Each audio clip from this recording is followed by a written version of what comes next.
Good morning, everybody, and welcome to our Sage 300 CRE Desktop and Common Tools session. My name is Jeanette, and I'll be your instructor for the next hour, talking mostly about the Sage Desktop and the changes. If you have not had a chance or you didn't see the link to the documentation for this session, if you take a look at the GoToWebinar panel, there is a link to a Word document. It's 43 pages. This is the document that we're going to be following today. So if you can, go ahead and get that printed out for yourself and for anybody else in your company that's joining the session. This will give you a place to follow along and also to take notes as we go through.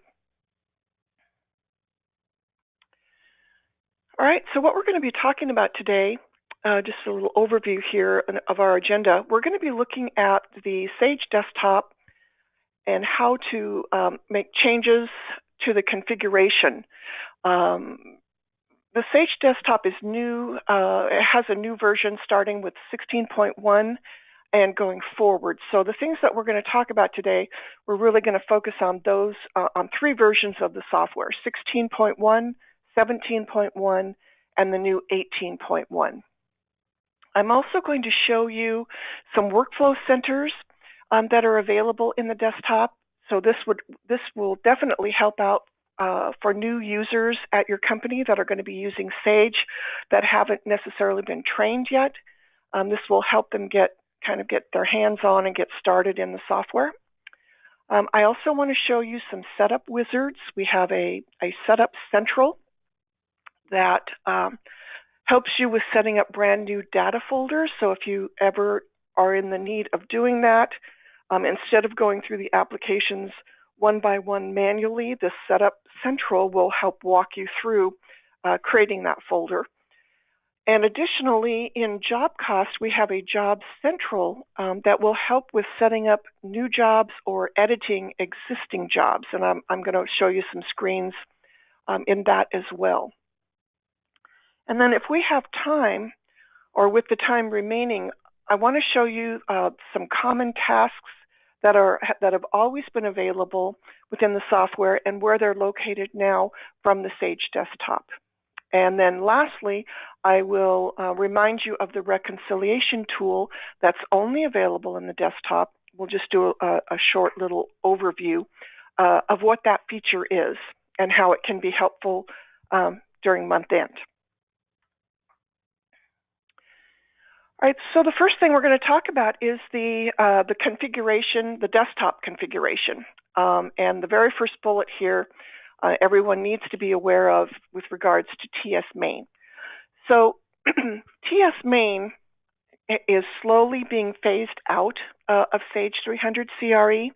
It's still available from the desktop in 16.1. It's actually the very last item listed under the application panel on the Sage Desktop.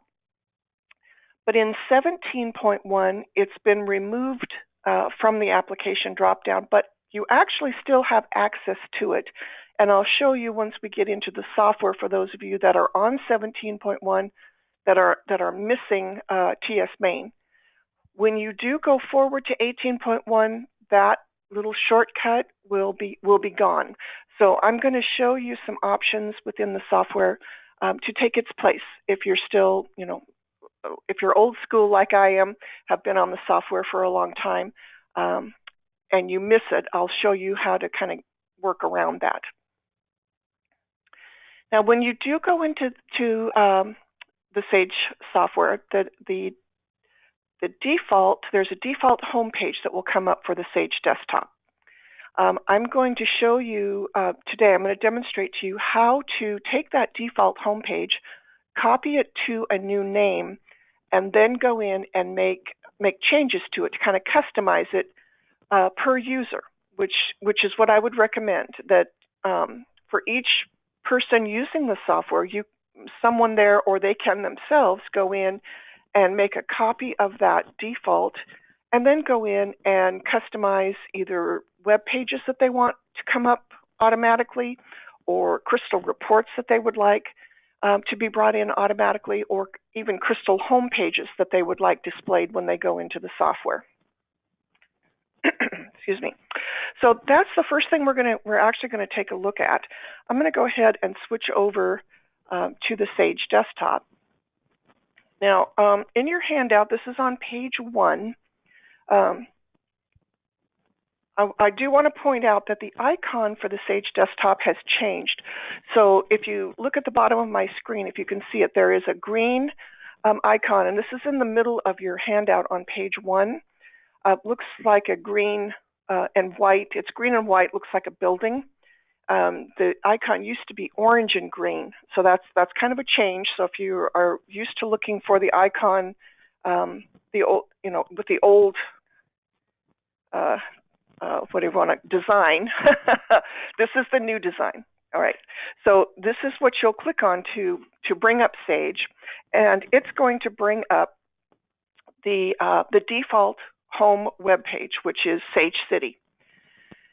So my recommendation here is that once this comes up, is that you go ahead and come up here to Options, and you click on Save Configuration As, and then on this window, you go ahead and give it a name, maybe the user's name, and then you click Save. So that saves you. You always have a copy of the default page from Sage, and then you have a customized desktop name for the individual user. And then you'll go ahead and click Save. And then once that is saved, you're going to come in with Options, and you're going to go to Desktop Settings, which is the screenshot on page 2. For the default desktop configuration, you're going to click the Browse button, and you're going to select the desktop configuration that you just created. So you'll highlight that, and then you'll click Open. And that brings up all of the settings on the screen will be from the default, and this is where you're going to do your customization. So in the default web page area here, you can pick any web page. You can give it a starting web page. Now, you might want to just go ahead and leave it at Sage City, which is the default web page. But if you have a company website, you can go ahead and put that in here in the web address. And when you launch Sage, it'll bring up your website as the home page. And then down below, if you would like to pull in an additional Crystal report when you launch Sage, you can go ahead and click the Select button. And here, where you want to go, let me get back to, get back here. I'm going to show you where this is. This is actually, the path name is in your handout, excuse me, on page 3 at the very top. You want to go to where you have Sage installed, to the Program Data folder, and then scroll down to Sage, go to Timberline Office, then go to 9.5, then go to Documents, and you'll see there's just one subfolder underneath Documents called Desktop, and then under that you'll see the subfolder for Home Pages. So if you double click there, it shows you 4 subfolders for 4 different types of business types that Sage has grouped their Crystal reports into. So I'm going to select the commercial construction, and here is the list of the home pages that Sage has created for the desktop. I'm going to go ahead and select the financial report here, the controller, and I'm going to go ahead and say Open on that. And it's going through a little validation, and then it brings back and pulls that report design into the default Crystal report page. Now, this report doesn't automatically open when we go ahead and click the Save button. It has stored it in the configuration file. To bring that report up, you need to click on the drop-down area next to the new tab button, this plus sign. If you click on that drop-down arrow, you will see the option here to add default crystal report, which is what we just added to our configuration. So here I will click on that button, that option, and it will bring the crystal report in.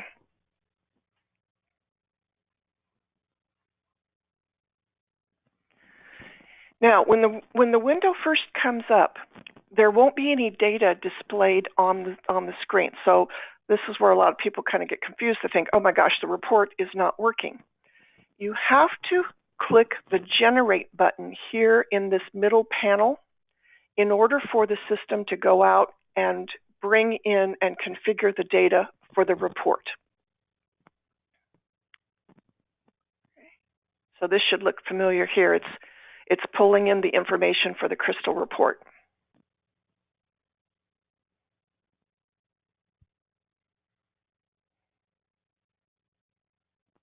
And depending on the size of your data, it will take a few minutes, but then it brings the report in. Okay. Now, a couple of things here to make this look a little bit cleaner. You'll notice on the side there is an option here for parameters with an arrow. This arrow collapses that little panel and brings the report over more center into the screen or into the window.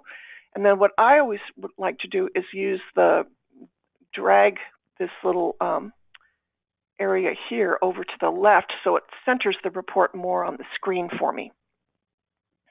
Okay. So now I've got not only my website here on this tab, I've also got a crystal report on this tab. During the day, if I'd like to update this report, all I need to do is click the parameters option here to expand this window, click the Generate button again, and it will refresh the data. And then just collapse it again.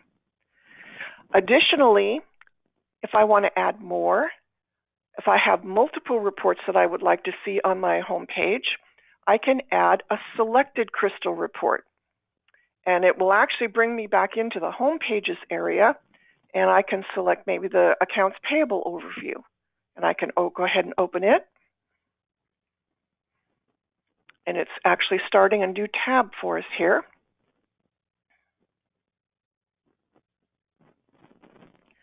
And again, no data is brought in until I click the Generate button at the top. And again, it goes through and it's bringing that information into the crystal report. And as soon as that's done and I see the report on the screen, I'm going to go ahead and collapse this middle panel. And I'm going to drag this over so it's more centered on the screen for me. And then during the day, if I need to refresh again, I just click the parameters button to expand that window. I click Generate again, and then I can collapse it once it's done. Now I've got two reports or two home crystal reports up here that I can toggle between. I can even add more if I need to. I could put a job cost one in there if I wanted. One thing, I don't know if any of you have used these home pages before, but these are sub-reports up here at the top, the blue report names.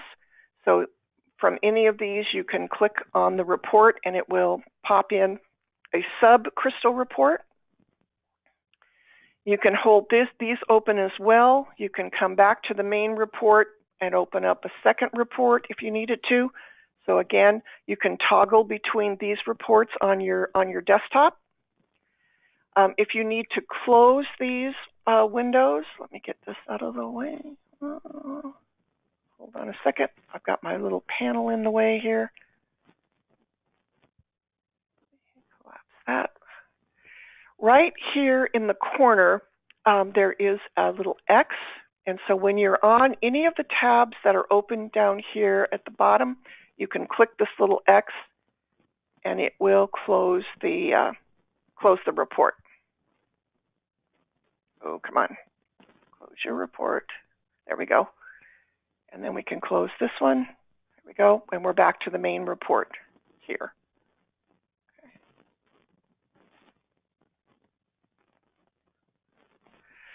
Okay, so the nice thing about this is if you get the home pages up and customize it the way you'd like it to open. If you come back up here under options, you can click on Save Configuration, and it will save the tabs that you have open at the time that you click Save Configuration.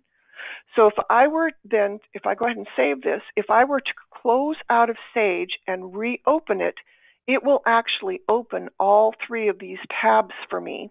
So I don't have to click on the drop-down area to re-add those reports every time I go in and out of Sage.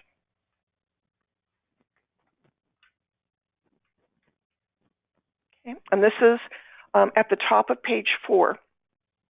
It talks about using the Generate button to refresh these screens, and then talks about that you can have as many reports or websites open as you want, and if you want them to be redisplayed every time you open the desktop, just click Save. And again, each workstation can be configured. So I'm sure you've got employees at your company that do different types of things, during the day or as their job dictates. So you would want to customize each workstation based on what that person's role is.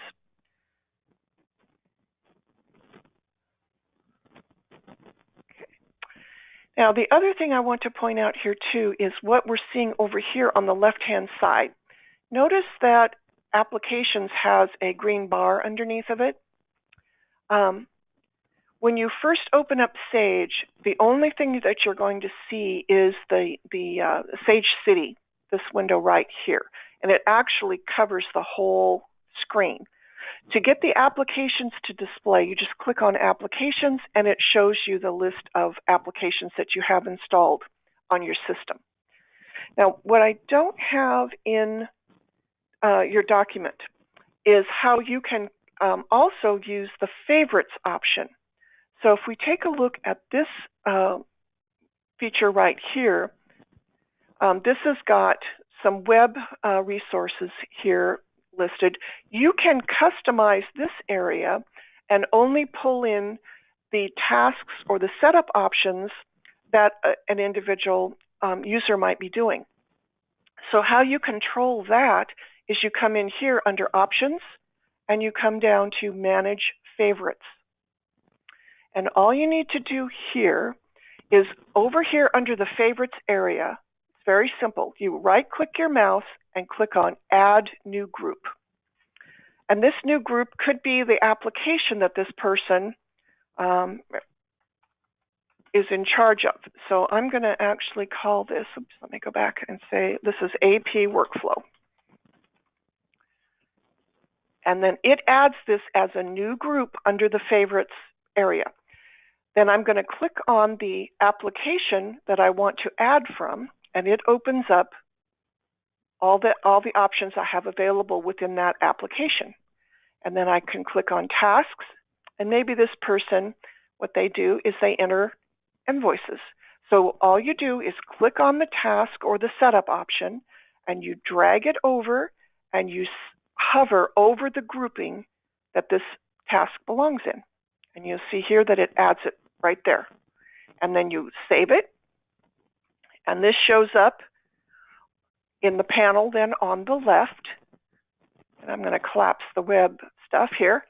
And then all you have to do is just click on that option, and it brings it up.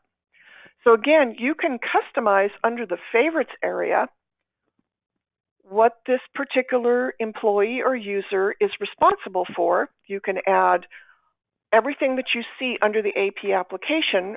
You can add any of those options to this Favorites area. And then again, when you click the Save button under Options, Save Configuration, it saves this favorite list. And then when you go in and out of Sage, this is the panel that comes up on the left. Either that or you're highlighted under Applications, and that's what comes up on the left.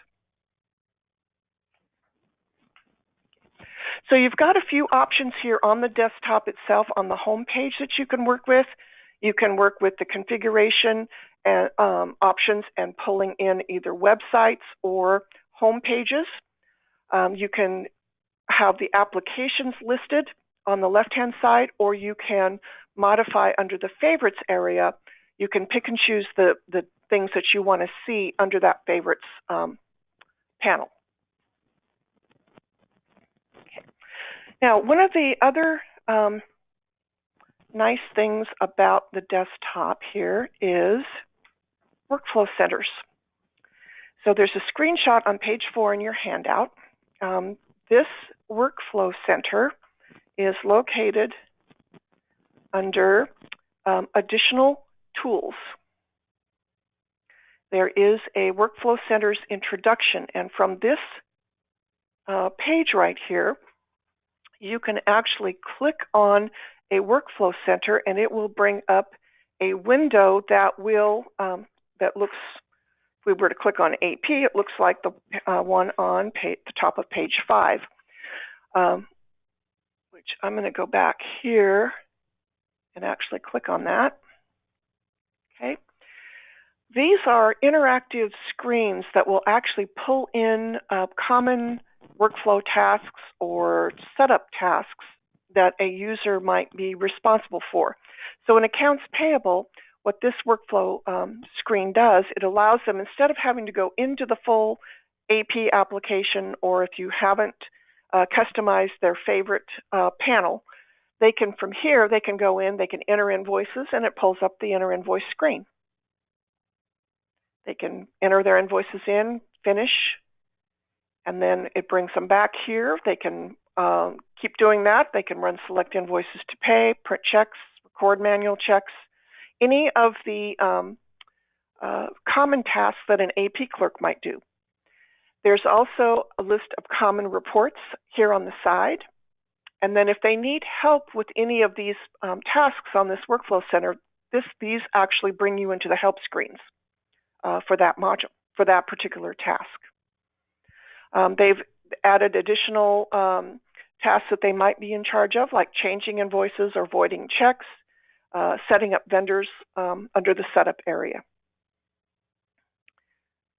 So let me close this one. We can also, there's other areas. We can click on the payroll. It brings up the payroll workflow. So they have two ways then to get to these workflow centers. They can do it from the welcome screen that kind of gives them an overview and shows them links to the different workflows, or from the additional tools window, they're broken out here as well.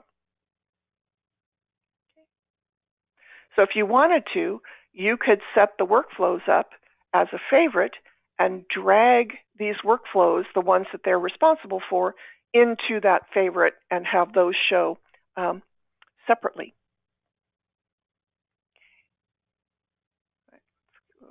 Come on. Okay. So here, this is the payroll one, an example. Entering checks or entering time, processing, printing, posting.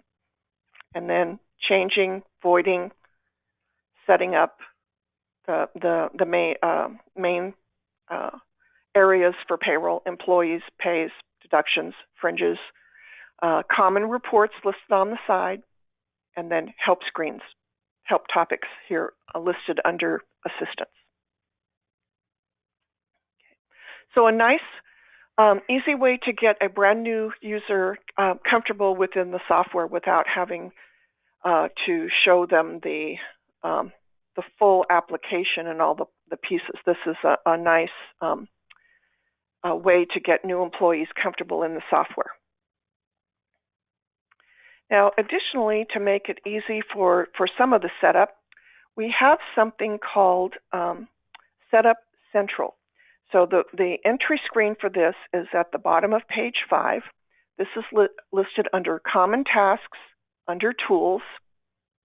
It's down at the bottom. It's called Setup Central. Now, the key to this one is you have to have set up a folder before you start. So it won't let you go through Setup Central in an existing data folder that has data files already created. So we're not going to actually go all the way through this. I've got some screenshots in your handout on page 5 and 6 that kind of walk you through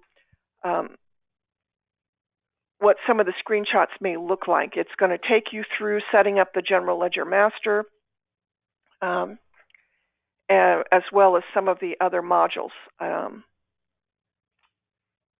So again, it just depends on what your need is as far as creating a new data folder to run Sage in.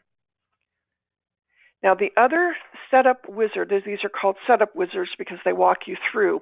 The other setup wizard that you may be more interested in is for job cost. Let me go ahead and close some of these windows here.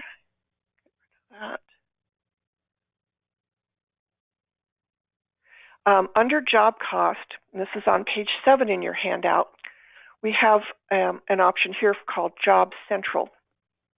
And what this will help with is setting up or editing existing jobs in your job cost master file. So the window that comes up, it gives you a list of current jobs that you have set up. So you can select any of these and go in and make changes. Or if you're setting up a brand new job, and we'll go through a couple screens here so I can point out a couple of things here. Okay. The first thing that, and I need you to write this in your book or your handout on page 7, you need to use the tab key to move from field to field. Enter will not move. So you need to use tab, and that will accept the value and take you down to the next field. Okay.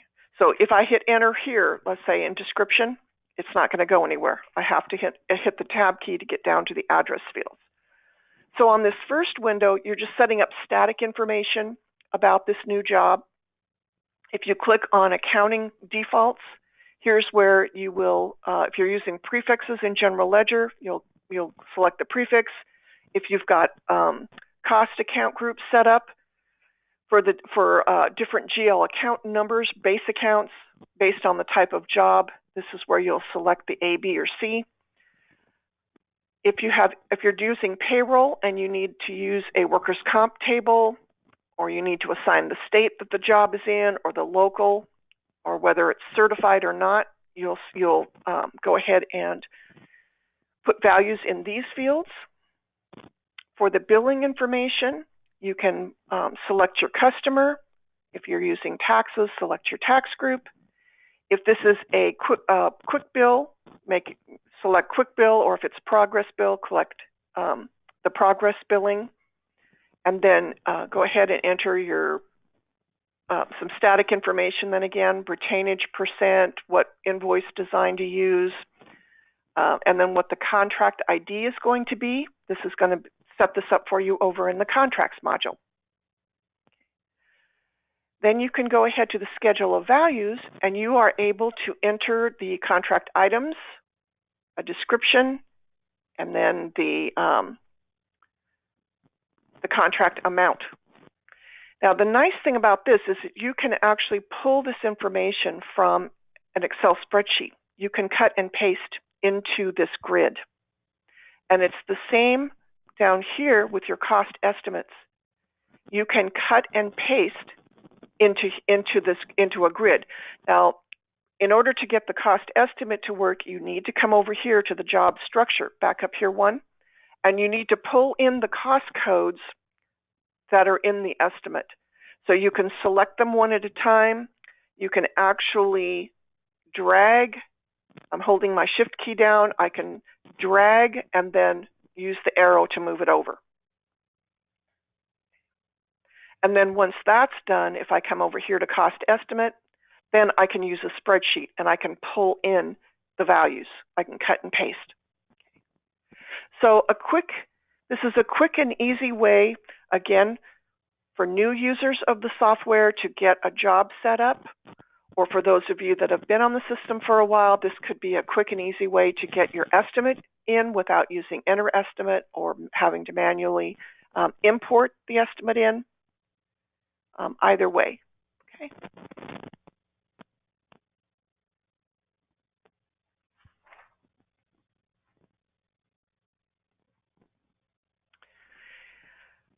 All right, we need to, let me actually come back here to the, I want to talk here, we're going to get into some common tasks and actually accessing the applications. Let me come back here to the desktop. Now, we talked about workflow stuff, some Job Central stuff. We talked about customizing this favorites area.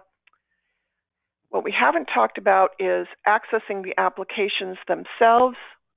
There's a couple of ways you can do it beyond the workflows and the favorites dropdown.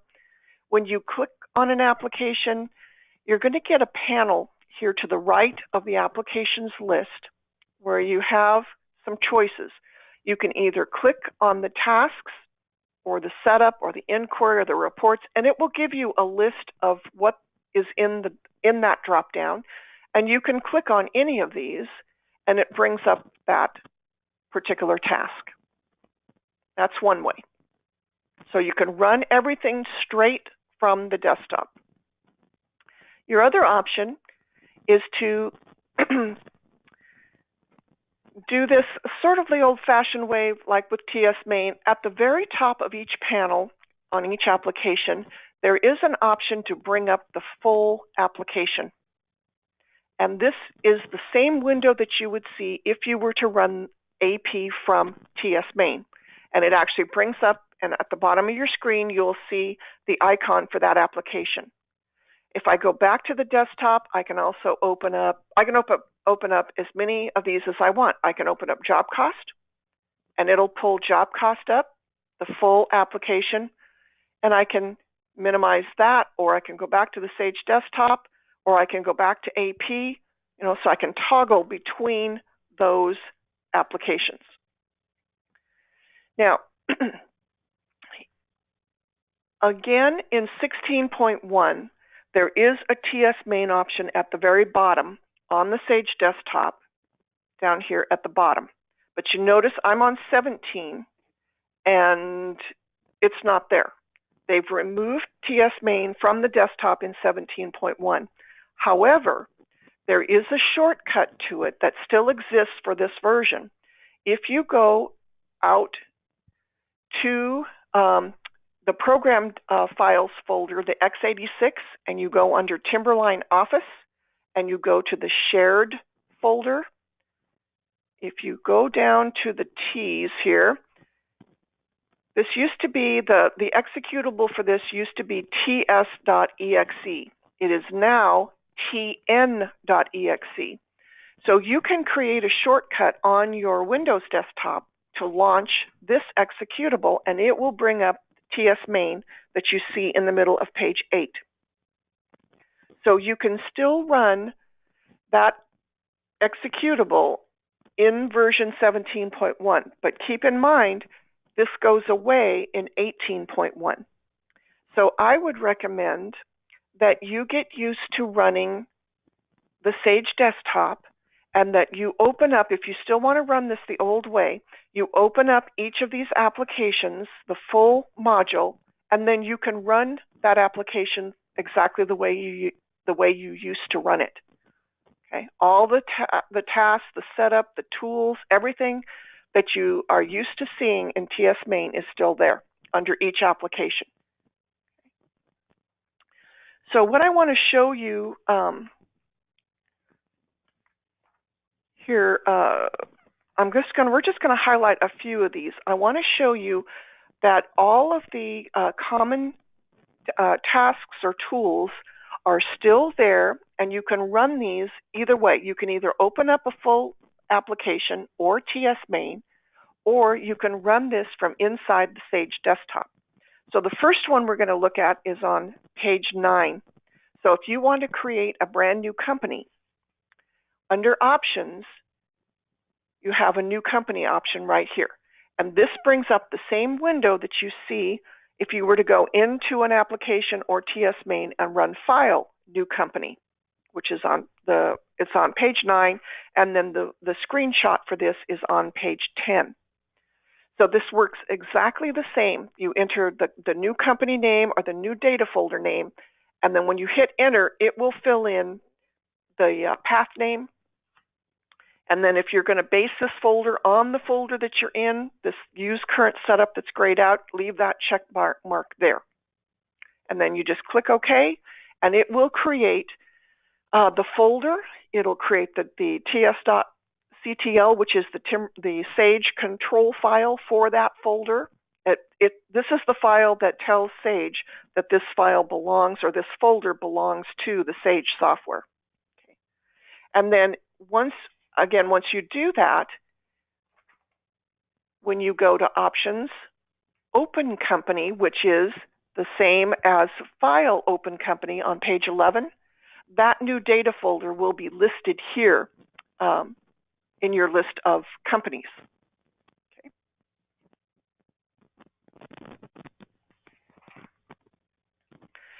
Now, the company settings area, this is on page 12. What you're used to seeing under File, Company Settings is now under Common Tasks. So back here on the Sage desktop, under File, you have Company Settings, and this is where all of those options are located.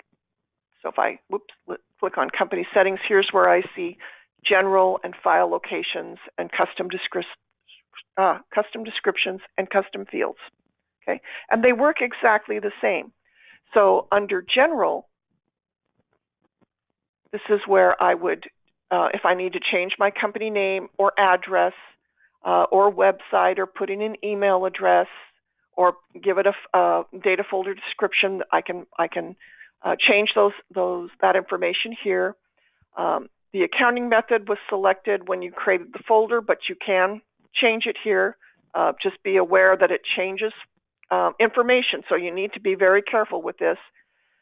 Batch names are set to automatic, so every time you do a journal entry, it automatically assigns, but you can change that to manual if you want to. Okay. So same options that you have the old way.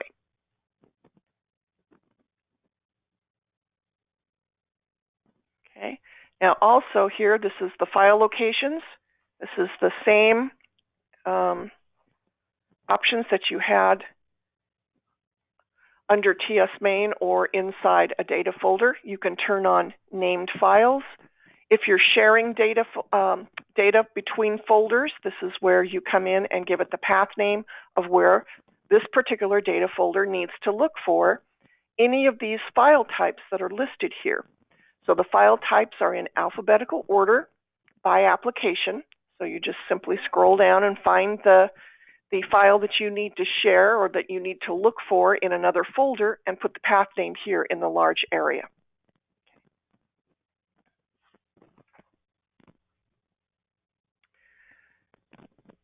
Okay, custom descriptions. For those of you that aren't aware of this, you can actually come in and change some of the names of these fields that display within the software. So a good example of this is in job cost. Again, these are in alphabetical order. So if I scroll down to the job cost fields and I look at the field for cost code, Sage calls it cost code, but if your company calls it phase or some other term, you can actually change that, and it changes it within the software. Same with the extra field. Sage calls it extra, but that may not be what your company refers to it as. So you can change the description. You can also change on some of these that are not grayed out the width of the field. You can change there. Additionally, any of the fields that have a drop down, the field is hard coded in the software and it has a drop down value, you can check here under custom descriptions, and you can actually go in and you can customize the list. Just click into the field, click on the customize list button, and you're able to add or delete items that are there. You can even move stuff, use the move button arrows and move stuff up and down so it displays how you want.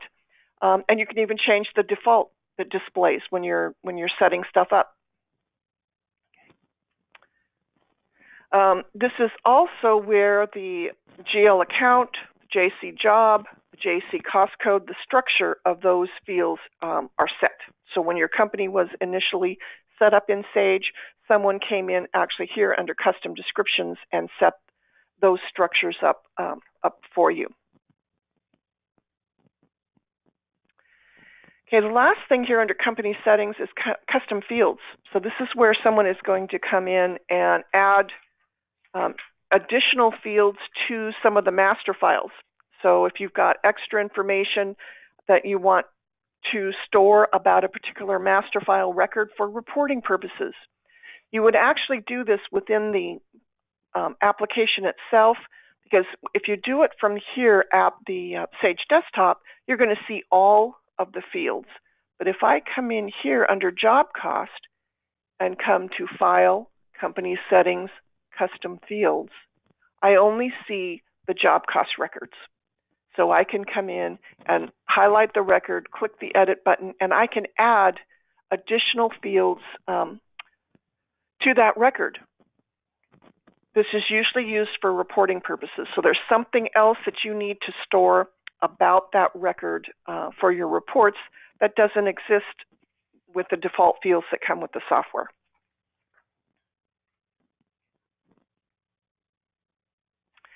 Now there's some extra common tasks here. There's some send settings, send and send settings. These are your email options. You can, I've never heard of anyone actually using common tasks or file send to send an email out of Sage. Usually you're doing it from a report design or a form that you're emailing. The send settings, I would recommend that you do come in here if you are going to email from inside Sage, that you get a default sender name in here. You may have to go into Address Book and set yourself up as a person in Address Book so that when you use the binoculars here, you can find yourself on the list and then pull yourself in as the default sender. Because most people, when they receive an email, if they don't know who it's from, they'll probably delete it. Additionally, there's some faxing options, and you can lock in a covered page design for either for printing or there's also a cover page design for the fax. The other ones I want to point out, the printouts. We're going to talk about printouts when we get into the tools area. I'm sure you're all familiar with the printouts. You can run them from the Sage Desktop or within each application. Okay, and then again, locking in your default printer. That's under Printer Setup. Okay, so I've got screenshots in your handout of all of those areas. Now, under Tools, the upgrade files, this is only going to be available from the Sage Desktop or TS Main. So if you're not using TS Main, or it's already gone from your system, when you get a new version of Sage, they'll give you a list of files that need to be upgraded. You'll need to do this from the Sage Desktop. So under Common Tasks, under Tools, you'll run Upgrade Files. And here, you'll select either all, or you'll select the files that Sage is telling you that you need to upgrade. And then you just click the Start button, and it will go out and upgrade the data files to the version of the software that you're on. Now, for those of you that are not up to 17.1 yet, there's a page in your book on page 24 that talks about change registration. This is for changing your registration name and for adding uses of the modules to your system. If you are on 17.1 or above, activation codes are no longer used with those versions of the software. There is something called entitlement now, that when you install that version of the software, it actually looks out on a entitlement server of Sages, and it pulls in and sets up the number of uses for you automatically. So again, page 24 in your book is only valid for those of you that are on 16.1 or lower. Additionally, on page 25, notice that macros are not listed here under tools. Macros, they're still there, but you have to run them from inside the application. So under the application, you would go to Tools, Macros, listed here, and you would add your tasks to the macro. The reason that it's not on the desktop is because the macro has to pull in specific application tasks, and those tasks are not on the Sage desktop. So you have to, again, you have to set your macros up inside an application, and then once it's there, you have to run the macro from inside an application. Because here on the Sage desktop, under Tools, macros are not listed. And I've got instructions for you on the macro setup on page 25, how to add the steps, and then how to run. Also on page 26, I've got the background task, a screenshot of it, and also a calculator on page 26. On page 27 in your handout, I talk about file tools. So you can run file tools from the Sage desktop, or you can run it from inside an individual application or from TS main. So one thing about file tools, you need to make sure that anybody that's making backups or copies of data for Sage is using this option, because it picks up all the pieces of the pervasive database. If your user goes out to Windows Explorer and tries to copy the file from the main data folder and only picks up that one piece, they haven't backed up any data. So using this option here, and then they can use the Add Files option, they can pick and choose which file they want to back up, and it'll open it up, and then when they hit the next button, they can tell it where to save the file, the backup file, and what to call it. Okay. And I've got screen by screen shots of that workflow in your handout all the way through page 31. It walks you through selecting the file. It's an example of doing an actual backup.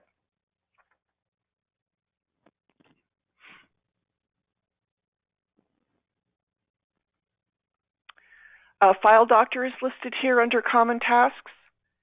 If you run into an issue or an error on a file, we may ask you to run File Doctor. All you do is select the file that has the problem and click Start. Now, running it this way will do a check on the file, and it will tell you what's wrong with the file. And it may recommend that you run it again with the fix and compact bad files checked. You need to make a backup of the file first before you do that, just in case. The other thing we recommend is that you fix and compact the file directly at the server, because it could be that the network is what's causing the corruption or the error, and by running it, the fix and compact over the network may compound the problem.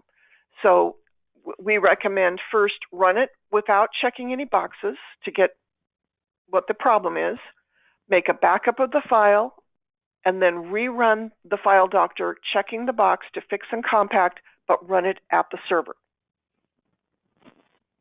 And then check your printout to see if it's resolved the issue, and then go back and run the task or the report or whatever it is that you're trying to run to see if that corrected the problem.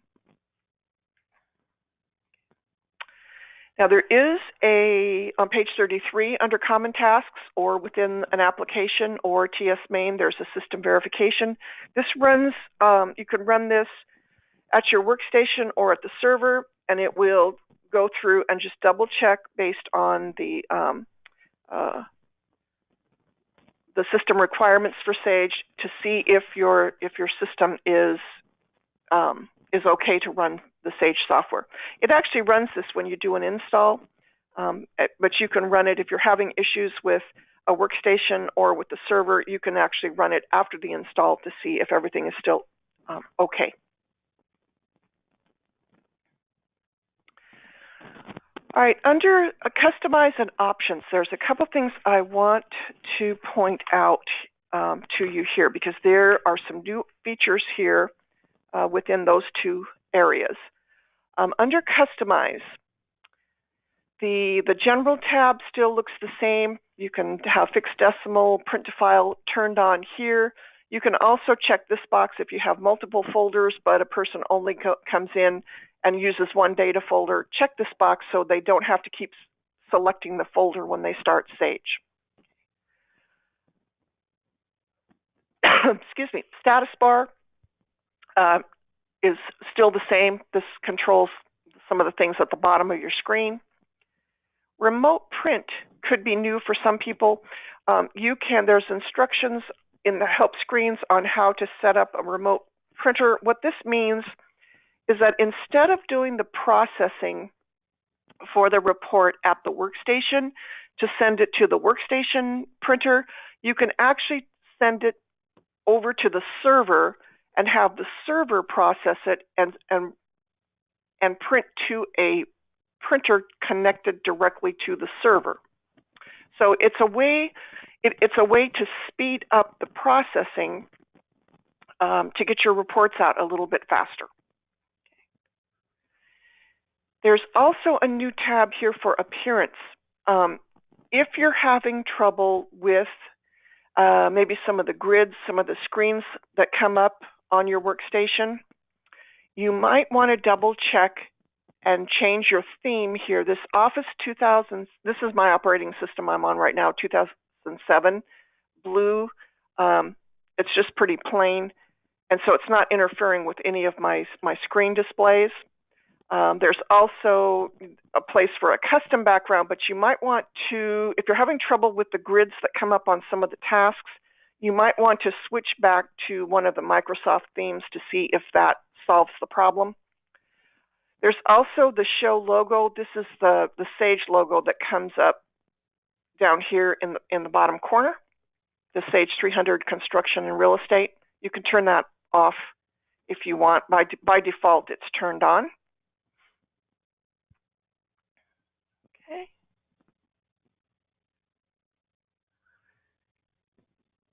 Okay, and the other thing under options that I want to show you, okay, this has stayed the same. Audit setup activity, I've got that turned on. That should be turned off. Reports, margins, cover pages, headings, that's all stayed the same. Location has stayed the same.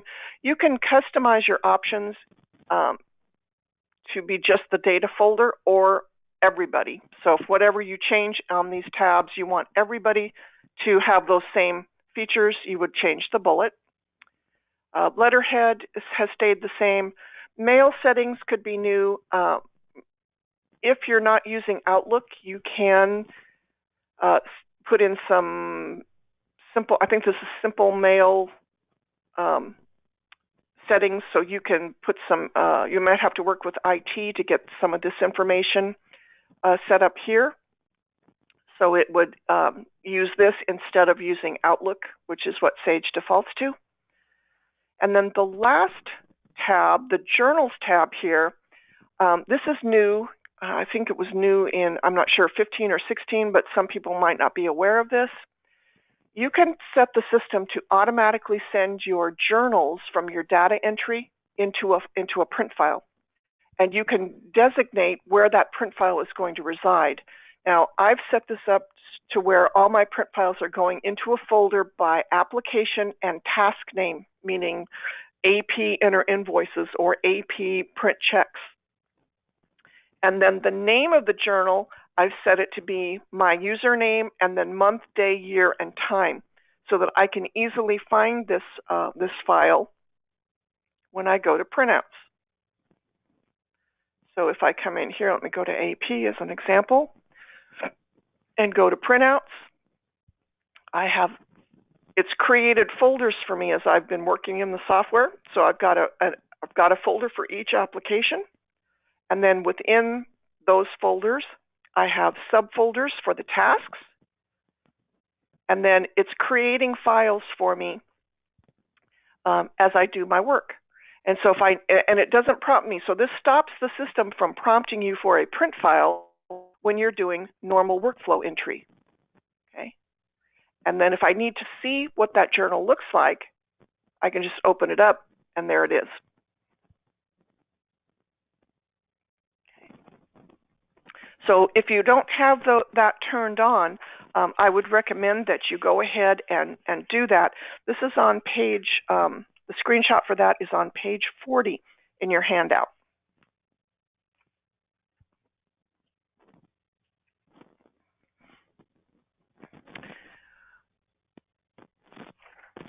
All right, help screens have changed a little bit. Or for help topics. Now you still have, back here, you still can go to help and help topics, and it brings up the same screens and the same tabs. But the documents portion of this, you can actually go here to product documents, and it looks a little bit different. So you can use the drop down here, and you can get to release notes. Click the drop down here, it'll show you in the installation checklist, release notes, user's guide. All of this is now listed here. So instead of a list of PDF files, you now have kind of links here, and these links are actually going to take you to the Sage website. And there's even videos here. So if you wanted to, I think there's the central, this has to do with the new features actually in 18.1. Yeah, so just be aware again that this has a different look and feel than it had before. Now, if we go back to, oops, let me go back here. And if I take a look at help here, this has got, again, another kind of a different look and feel to it as well. So just be aware of that. You can get to the help stuff either through the application or through TS Main, excuse me, or from the Sage desktop. And I've got a screenshot of how to get to your release notes, again, on page 42. The last page in your handout just talks about finding the version. Sometimes you will be asked for what version of the software are you on. And if you just go to Help About, you can do it from the desktop, or you can do it from inside an application. And what you're looking for here is the version. And that will be what a consultant might be asking you for, or Sage support might be asking you for that as well.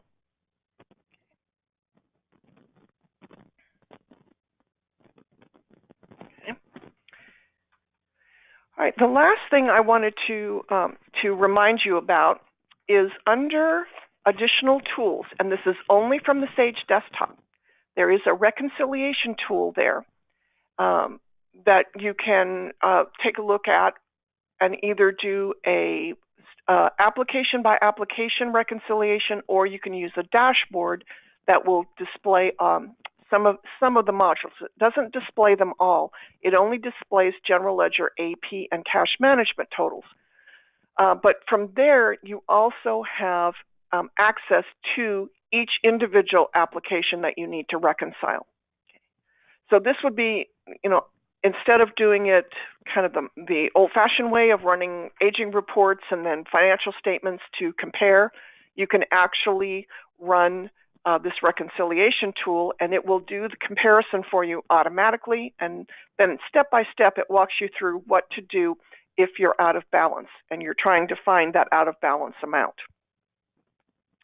Okay, so just a reminder that tool is there on the Sage desktop only.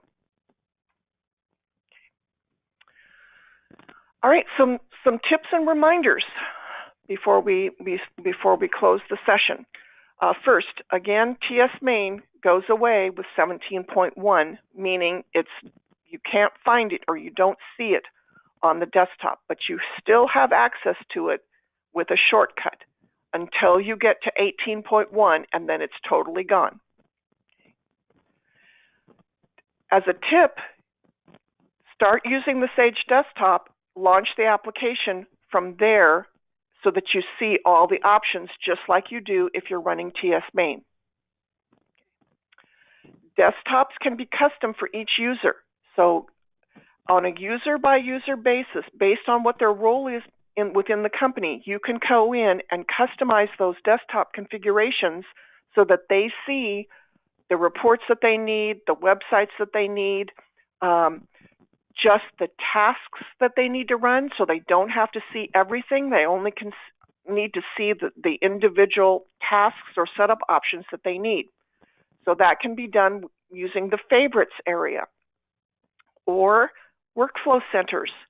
So for brand new users to your company that need to start, getting into Sage right away to help out with data entry, let them use a workflow center so that you don't have to try to train them on all the ins and outs of the software right away. And then lastly, if you're doing macros and you've upgraded to one of the newer versions, the macros are not on the desktop. They're inside the application themselves under Tools.